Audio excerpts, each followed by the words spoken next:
এই বিমানে ছিল ৮০০ জন যাত্রী, কেউ কোটিপতি, কেউ ক্ষমতাবান। কিন্তু যখন আকাশেই মৃত্যু নেমে এলো, তখন তাদের কাউকেই বাঁচাতে এগিয়ে এলো না কেউ। বরং যাকে সবাই মেথর নিচু জাত বলে তাড়িয়ে দিয়েছিল, সেই ১৪ বছরের গরিব ছেলেটাই নিজের পুড়ে যাওয়া হাত দিয়ে ৮০০ জন মানুষের জীবন বাঁচাল। আজকের গল্পটা শুধু একটি দুর্ঘটনার না, এটা প্রমাণ বীরত্ব পোশাকে নয়, থাকে মানুষের কলিজায়। আকাশ যখন একদম পরিষ্কার থাকে, তখন চারদিকের নীল নীলিমার মাঝে উড়ন্ত বিমানটিকে দেখলে মনে হয় এক শান্তির দূত। কিন্তু প্রকৃতির খেয়াল বোঝা বড় দায়। প্রশান্ত এই নীলের আড়ালে কখন যে প্রলয় লুকিয়ে থাকে তা কেউ জানে না। আজ ঢাকা থেকে লন্ডনগামী স্কাই কিং ২০২ ফ্লাইটে যাত্রীর সংখ্যা ৮০০ ছাড়িয়ে গেছে। বিশাল এই বোয়িং ৭৭৭ বিমানের ভেতরে এখন উৎসবের আমেজ। কেউ দামি মদের গ্লাসে চুমুক দিচ্ছে, কেউ বা দামি হেডফোনে গান শুনতে শুনতে মেঘের ভেলা দেখছে। কিন্তু তারা জানে না, কয়েক হাজার ফুট উঁচুতে আজ তাদের জন্য অপেক্ষা করছে এক চরম পরীক্ষা, যেখানে টাকা, ক্ষমতা বা আভিজাত্য কোনো কাজেই আসবে না। এই বিমানেই কাজ করে ১৮ বছরের এক তরুণ, নাম তার রাহুল। তবে সে কোনো পাইলট বা কেবিন ক্রু নয়। সে এই বিমানের সবচেয়ে অবহেলিত কর্মী, একজন ক্লিনিং অ্যাসিস্ট্যান্ট। তার কাজ হচ্ছে যাত্রীদের ফেলে দেওয়া উচ্ছিষ্ট পরিষ্কার করা আর টয়লেটগুলো ঝকঝকে রাখা। রাহুলের গায়ে সবসময় একটা ভ্যাপসা গন্ধ থাকে, কারণ তাকে সারা দিন আবর্জনার মাঝেই থাকতে হয়। বিমানে উঠলে অনেক যাত্রী তাকে দেখে নাক সিটকায়।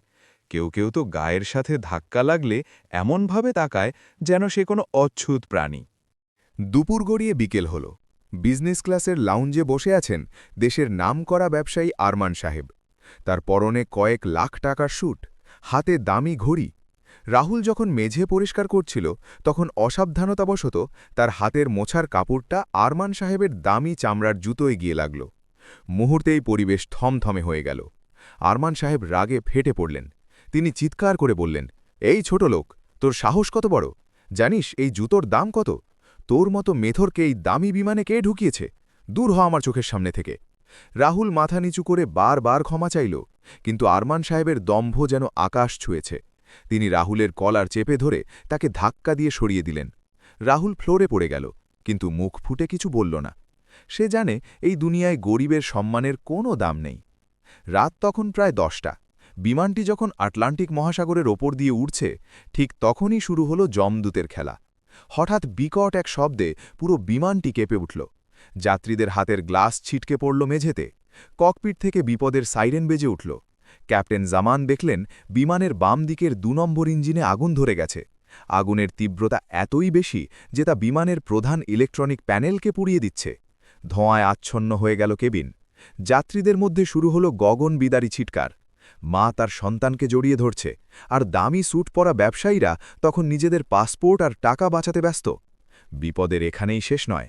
তীব্র ধোঁয়া আর অতিরিক্ত উত্তেজনায় প্রধান পাইলট ক্যাপ্টেন জামান হঠাৎ হার্ট অ্যাটাক করে সিটে হেলে পড়লেন। কো পাইলট সায়েম একা সামলানোর চেষ্টা করছেন ঠিকই, কিন্তু কন্ট্রোল প্যানেলের তারগুলো পুড়ে গিয়ে স্টিয়ারিং জ্যাম হয়ে গেছে। বিমানটি এখন নিয়ন্ত্রণহীনভাবে সাগরের দিকে আছড়ে পড়ছে। সায়েম ইন্টারকমে চিৎকার করে বললেন, বিমানে কি কোনো টেকনিশিয়ান আছেন? কন্ট্রোল বোর্ড পুড়ে গেছে, আমরা আর ৫ মিনিট আছি। কিন্তু কেউ এগিয়ে এলো না। সবাই তখন নিশ্চিত মৃত্যুর ভয়ে কাঁপছে। ঠিক সেই মুহূর্তে গ্যালির এক কোণা থেকে হামাগুড়ি দিয়ে বেরিয়ে এলো রাহুল। তার বাবা ছিল একজন পুরনো জাহাজের মেকানিক। ছোটবেলায় সে তার বাবার সাথে দিনরাত যন্ত্রপাতির নাড়িভুড়ি নিয়ে খেলত। সে জানত কোন তার কাটলে ইঞ্জিন আবার সাড়া দেবে। রাহুল দৌড়ে ককপিটের দিকে গেল। বডিগার্ডরা তাকে আটকাতে চাইলে সে তাদের ধাক্কা দিয়ে সরিয়ে দিয়ে বলল, এখন জাত দেখার সময় না, এখন বাঁচার সময়, সরেন সবাই। রাহুল ককপিটে ঢুকে দেখল মেঝেতে তারগুলো পুড়ে একে অপরের সাথে লেগে আছে। আগুনের ফুলকি ছিটকে তার সারা মুখে লাগছে। সে খালি হাতেই জ্বলন্ত তারগুলো আলাদা করতে শুরু করল। তার হাতের তালু পুড়ে কয়লা হয়ে যাচ্ছে, কিন্তু তার চোখে তখন ৮০০ মানুষের জীবনের মায়া। সে জানত এখানে ১ সেকেন্ড দেরি মানেই সবাই সাগরের নোনা পানিতে সমাধি হবে। রাহুল দাঁতে দাঁত চেপে একটা বিশেষ নীল তার টেনে ছিঁড়ে ফেলল এবং সরাসরি ব্যাটারির সাথে সংযোগ দিল। হঠাৎ করেই বিমানের ড্যাশবোর্ডে আলো জ্বলে উঠল। সাইম সাহেব চিৎকার করে বললেন, হয়েছে রাহুল, কন্ট্রোল ফিরে এসেছে। তিনি দ্রুত লিভার টেনে বিমানটিকে খাড়াভাবে ওপরের দিকে তুললেন। সমুদ্রের ঢেউ ছুঁই ছুঁই অবস্থা থেকে বিমানটি আবার আকাশে ডানা মেলল। রক্ষা পেল ৮০০ প্রাণ।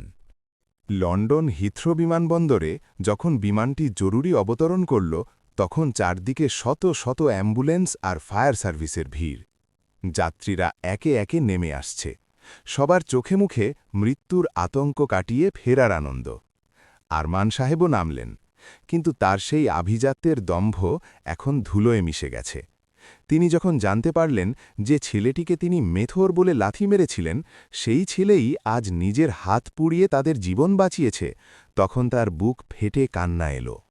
আরমান সাহেব ভিড় ঠেলে রাহুলের কাছে গেলেন। রাহুল তখন স্ট্রেচারে শুয়ে আছে, তার 2 হাত ব্যান্ডেজ করা। আরমান সাহেব রাহুলের সামনে হাঁটু গেড়ে বসে পড়লেন। সবার সামনে তিনি রাহুলের হাত দুটো নিজের কপালে ঠেকিয়ে বললেন, আমাকে ক্ষমা করো বাবা, কাল আমি তোমাকে ছোট লোক বলেছিলাম, কিন্তু আজ বুঝলাম আমিই পৃথিবীর সবচেয়ে বড় ছোট লোক। তোমার এই পোড়া হাতগুলো আমাদের কাছে দেবদূতের আশীর্বাদ।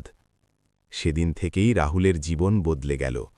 আরমান সাহেব ঘোষণা দিলেন, রাহুলের চিকিৎসার সমস্ত খরচ এবং তাকে লন্ডনের সেরা বিশ্ববিদ্যালয় থেকে এরোনটিক্যাল ইঞ্জিনিয়ার বানানোর সব দায়িত্ব তার। যে রাহুলকে কেউ মানুষ বলে গণ্য করত না, আজ সে দেশের গর্ব। আটলান্টিকের বুকে সেদিন মৃত্যু নাগরদোলায় যারা দুলছিল, তারা সবাই জেনে গেছে, বীরত্ব পোশাকে থাকে না, থাকে মানুষের কলিজায়। অবহেলিত রাহুল আজ আর ক্লিনার নয়, সে আজ ইতিহাসের এক অমর কাণ্ডারী।